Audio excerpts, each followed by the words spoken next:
teman-teman, nama saya Muhammad Alfian Nur Rahmat dari kelas 12 MIPA 5 nomor presensi 24. Kali ini saya akan memberikan video mengenai proses pembelahan sel, yaitu megasporogenesis. Untuk lebih lanjutnya, mari simak videonya. Halo teman-teman, kali ini saya akan menjelaskan mengenai salah satu dari proses pembelahan sel, yaitu megasporogenesis. Pertama-tama, megasporogenesis saya bagi menjadi dua terlebih dahulu, yaitu satu pengertiannya, yang kedua yaitu prosesnya. Pengertiannya, megasporogenesis merupakan pembentukan gamet betina pada tumbuhan. Ingat ya, tumbuhan, karena kalau hewan atau manusia itu namanya oogenesis.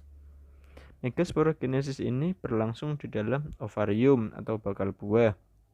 Lebih tepatnya di dalam ovulum yang mengandung sel induk megaspora. Lalu kita lanjut ke prosesnya. Ini dia gambar dari proses megasporogenesis. Yang pertama, sebuah sel induk megaspora dengan inti diploid di ovarium mengalami pembelahan meiosis. Karena ini adalah pembelahan sel gamet, maka namanya meiosis. Lalu menghasilkan dua sel haploid megaspora. Nah, lalu megaspora yang tadi berjumlah 2 akan membelah lagi, mengalami meiosis 2 menjadi 4 buah inti sel yang bersifatnya haploid. Lalu yang terjadi kemudian adalah 3 anakan diantaranya akan mengalami degenerasi atau mati. Yang tersisa hanya 1. Nah, lalu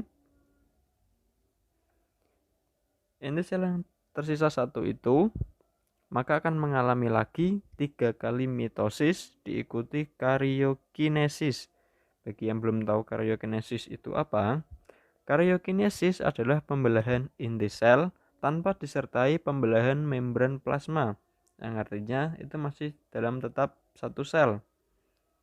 Nah, lalu yang awalnya 1 mengalami karyokinesis pertama menjadi 2 inti sel, mengalami karyokinesis kedua menjadi 4 inti sel, mengalami karyokinesis ketiga menjadi 8 inti sel.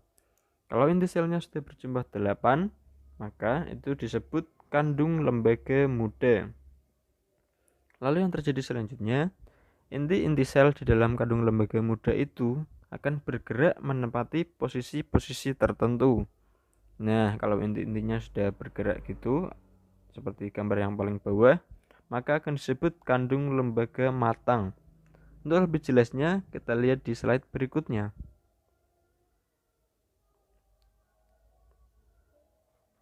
Nah, ini dia gambar dari kandung lembaga yang sudah matang. Kita jelaskan satu persatu.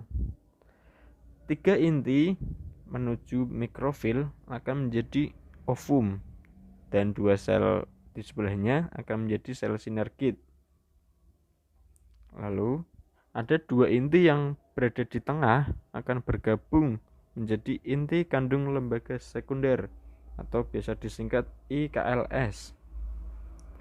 Lalu 3 inti akan menuju ke kalaza menjadi yang namanya antipoda, yang lalu kemudian akan mati. Nah, kalau kandung lembaga ini sudah seperti ini, maka ia akan siap untuk dibuai oleh sperma, sehingga yang terjadi selanjutnya adalah proses fertilisasi.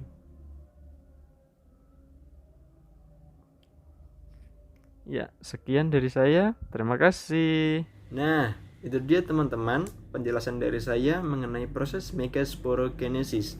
Semoga dapat menambah wawasan teman-teman sekalian. Untuk kurang lebihnya, saya mohon maaf. Wassalamualaikum warahmatullahi wabarakatuh.